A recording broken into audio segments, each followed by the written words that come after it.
Doctor Who and the Silurians. This was the second adventure for the third Doctor, and this one really does pretty much set the template for the third Doctor, since he's primarily in his adventures are part of UNIT.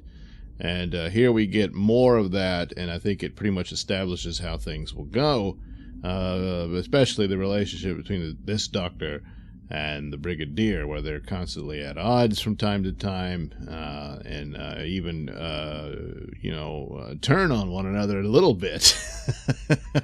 Certainly for the ending of this story. So basically, the plot just introduced the Silurians, and later on we'll meet the Sea Devils, and there's some relationship there. And the premise is a theory that I've even seen on, the scientific documentaries about dinosaurs, and boy, if the asteroid hadn't hit and they had survived, and could they have evolved into an intelligent species? And there was things like Jurassic Park and stuff suggesting the velociraptors probably could have been a good candidate for intelligent species developing out of that. Had they survived and instead become birds or what have you. So the idea here is the offshoots of dinosaurs had this intelligent, advanced race of creatures, and here we have the Silurians are supposed to be that, and they had a society, but now in this case they don't say it was the asteroid. They said that a planet was on a collision course with Earth, and we had to go underground and put ourselves in hibernation in order to survive. But the Doctor says the planet. Oh no, that was the moon, and they were at it from a time when there wasn't a moon. Now, actually, the moon formed along with the gravitational forces of the Earth, so it was a bunch of the rocks and stuff out there, and eventually it forms a moon. And some suggested that there might have been a collision of some sort, and the moon was part of the Earth. But we're talking about a period when it's nothing but rocks. Not quite on the mark there. It probably would have been better just to say that they were looking to avoid the asteroid impact and went underground, and they've been asleep all this time. And they come out of it and they discover, it's millions of years later, and now there's all these monkeys have evolved into humanity and taken over the world. And they're like, wow, what do we do? So there's some drilling going on, and this happens a couple of more times in future Pertwee episodes. And this research expedition is doing this, and one of the scientists has already been turned and working with the Silurians because he thinks he's going to get access to some their scientific secrets and technology and what have you. And that doesn't work out for him. It never does. And so slowly but surely, the Doctor discovers what's going on here. And there's some of the miners, or if you will, who go into these caves. They suffer all kinds of injuries. Some are killed, and they seem to be shocked back to their ancestors' mental state at the sight of dinosaurs. Now, this would suggest that there were still any dinosaurs surviving during the caveman days, but that didn't really happen. But here we have, which is going to become a bit of a theme, I'm afraid, for Doctor Who, is a really god-awful dinosaur who fortunately is very brief here, but he's basically the attack dog for the Silurians, and kills some of the humans going in there and all that. And then this brings up the investigation units brought in, and here we go. And so the Doctor is trying to make contact with these people. Now, there's an interesting thing where he suspects the scientist that knows more about it, and of course he does. And the Doctor basically just breaks into the guy's home. And the Silurian is there because he had to escape. He got shot and he needed help. And the scientist says, well, you can stay at my place. But then he was holding him captive and all this sort of thing. But it's one of those scenes where it's the cliffhanger scene that goes at the end of a chapter, and you got to wait for the next episode. And I tell you, Pertwee he's got that look of shock. where his eyes are coming out of his skull. Baker has it as well, and it just works perfect. Even though the next scene from the next episode, it wasn't quite a cliffhanger, because then he just offers his hand for a handshake. Oh, well, hello there. Because he's the doctor. He's been everywhere seeing a Silurian. He's never seen one before, but at the same time, he's seen all kinds of creatures, and he's like, wow, what's the big deal? So right off the bat, the doctor figures, hey, look, we can just work something out. All we got to do is talk, and we'll come up with some sort of a relationship between the two where the Silurians can set up their new lives on the Earth, and we'll get along with humanity and live together in peace and harmony. Isn't that great? Well, it doesn't work out that way. Well, the leader of the Silurians is open to the idea, but of course, there's a young upstart who has no interest in this. He's quite the Nazi, really. He just wants to wipe out mankind and take over, and introduces some germ warfare, or bio warfare, if you will, into the situation. And and they have to try to contain it as it's spreading, and it makes it all the way to London, and they almost have an outbreak of this thing. But of course, the doctor finds the antidote, or vaccine for the disease, but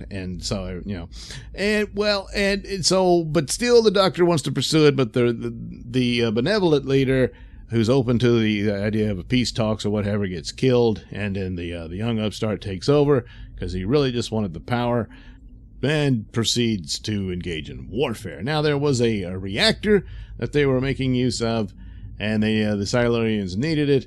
But the doctor gets the drop on him and says, oh no, it's all over and it's going to melt down. And they're like, oh, well, let's go back to our hibernation chambers, and we'll ride out the destruction of the humans, and then wake up and everything will be fine.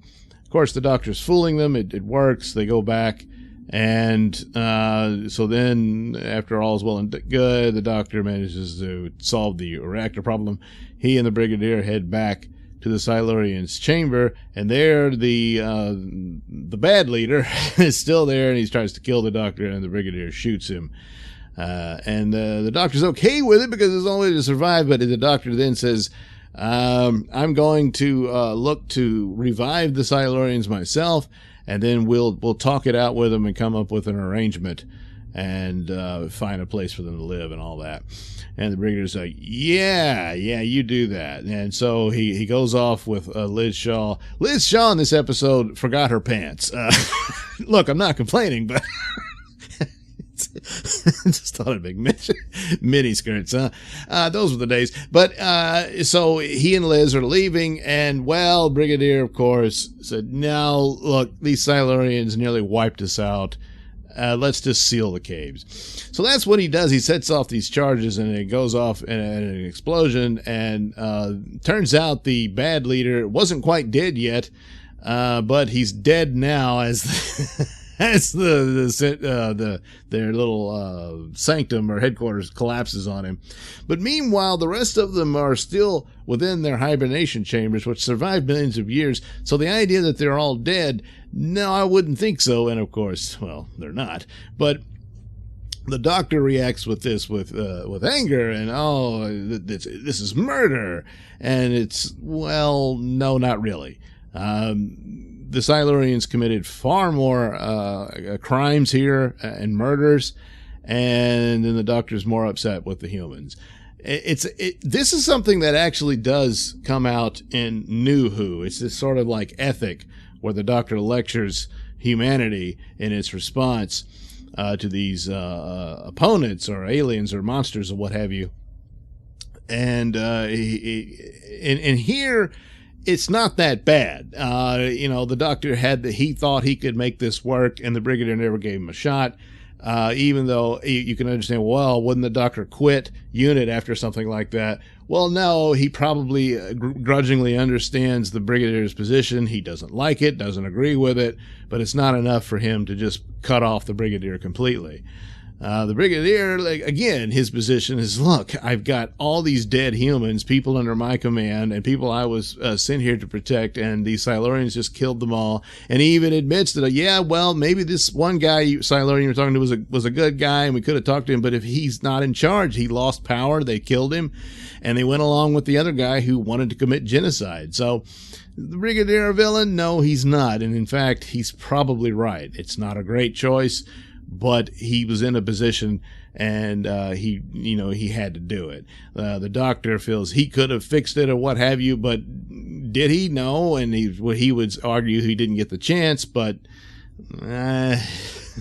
it's not. But the show doesn't really leave it like that. The show demonstrates the two, and of course the Doctor is the hero. It's his name on the title and everything, so it's his. I'm upset and mad at the Brigadier, and he drives off in a huff. But it's not quite the way it is in New Who, and I'm referring to episodes like with the 12th Doctor, in Smile, where these robots become an artificial life form, but they ended up murdering all these people. And when their family members wake up from their hibernation, they say, "Oh my God, we got to stop him!" And then the Doctor, "No, they're a sentient species. You've no right," and all that. And it's like, wait a minute, you're lecturing the family members who these people who are victims of mass murder, and he lectures them very harshly like that. And I thought, it's a terrible ethic to put Doctor Who into at that position. And then there was the other one where there was the follow-up with the Suntarans, not the Suntarans, the Zygons, left over from the 50th anniversary special, which that episode was just a repeat of the 50th anniversary plot. But there you had the Zygons, just the rogue Zygons, of course. They split off from the other Zygons who agreed to keep up with the deal. But the rogue ones went off and just kept murdering people. One after the humans never murdered anybody. And yet, who did the Doctor lecture?